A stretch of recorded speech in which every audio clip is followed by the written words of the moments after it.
Apa atau siapa yang memerintah hidup kita, itu akan menentukan bagaimana kita bergairah dan berkiprah. Memerintah, bergairah, dan berkiprah. Apa maksudnya?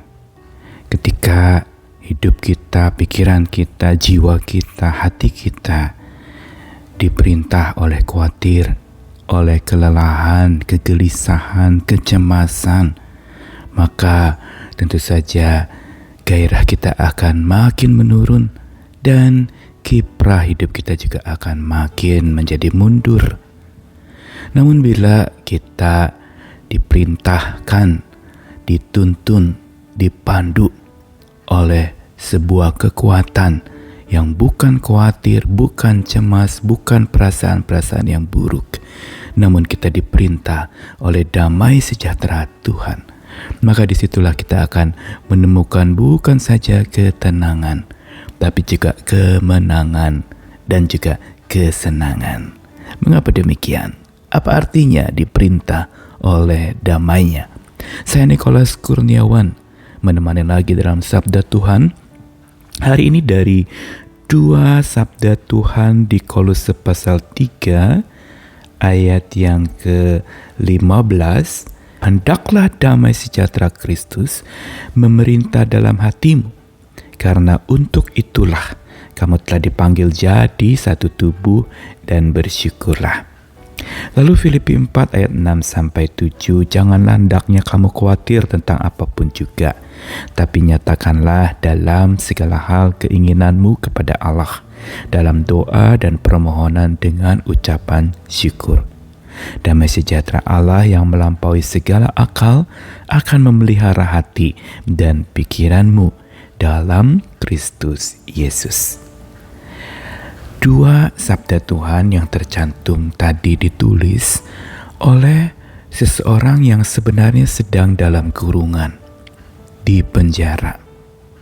Dan di penjara dia bukan karena melakukan tindakan kriminal atau kejahatan, tapi karena dia menyebarkan kabar baik yang justru dianggap sebagai sebuah ajaran sesat.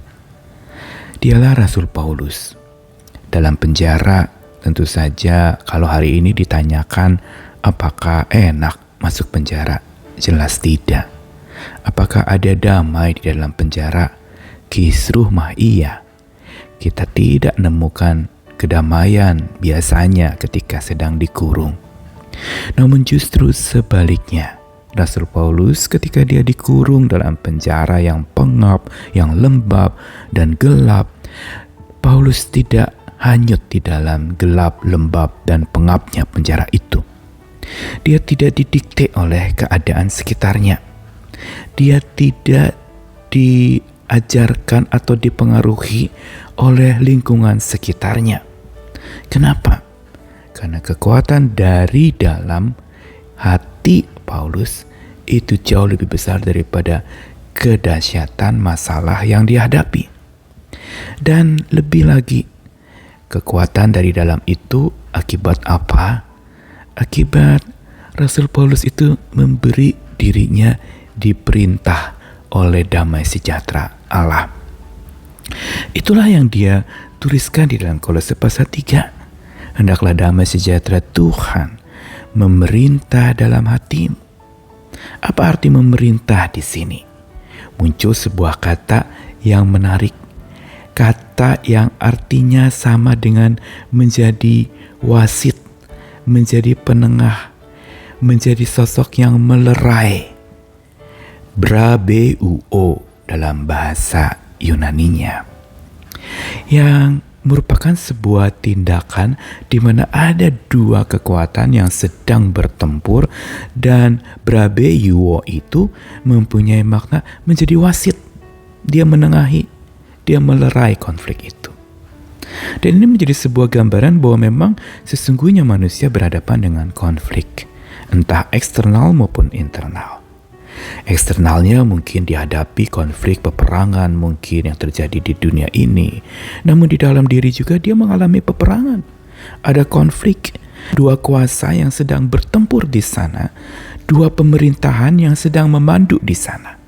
Yang satu pemerintahan Tuhan yang penuh damai sejahtera, yang satu pemerintahan kekhawatiran, kedagingan, dan segala apa yang ada dalam diri kita yang membuat kita menjadi tambah lelah, tambah tidak berdaya.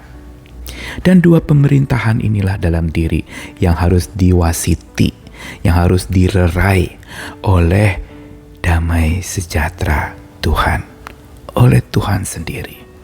Sehingga kalau dikatakan damai sejahtera memerintah di dalam hatimu, itu berarti damai sejahtera yang jadi wasit. Dia yang melerai pertengkaran-pertengkaran. Dia yang menghancurkan segala macam konflik dalam diri, mengubah menjadi mata yang celik oleh damai sejahtera Tuhan. Dan kalau damai sejahtera yang menjadi wasit hidup kita, yang melerai segala konflik dalam jiwa dan diri kita, maka disitulah sebenarnya kita tidak lagi akan diperintah oleh khawatir dan cemas. Tidak lagi kita dipandu oleh perasaan-perasaan buruk kita lagi. Dan hidup kita tidak lagi jadi getir dan lemas akibat khawatir dan cemas yang memenuhi pikiran. Karena saat kita diperintah oleh damai Tuhan, maka hati menjadi tenang.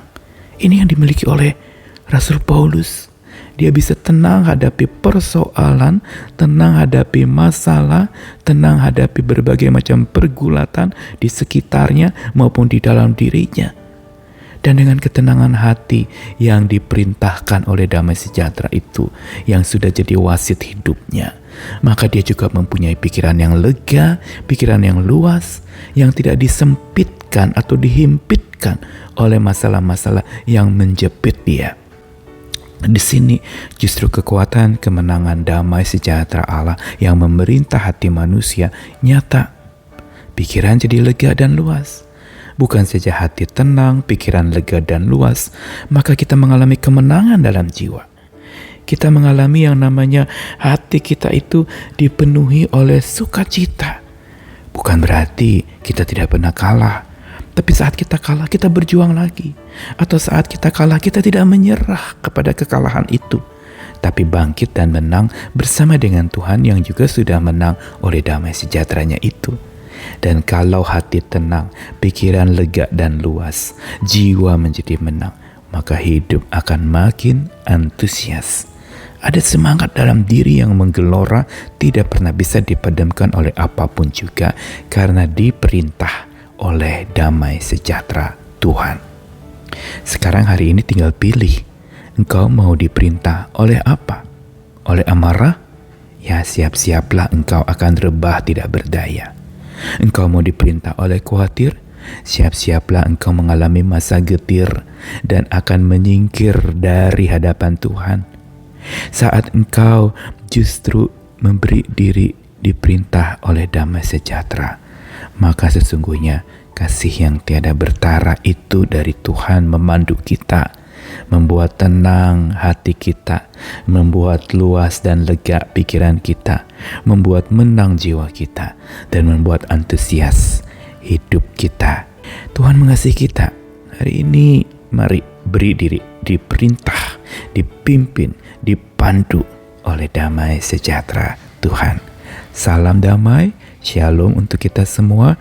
Tuhan mengasihi kita yang berharap dan berserah kepada Tuhan Sang Raja Damai. Amin.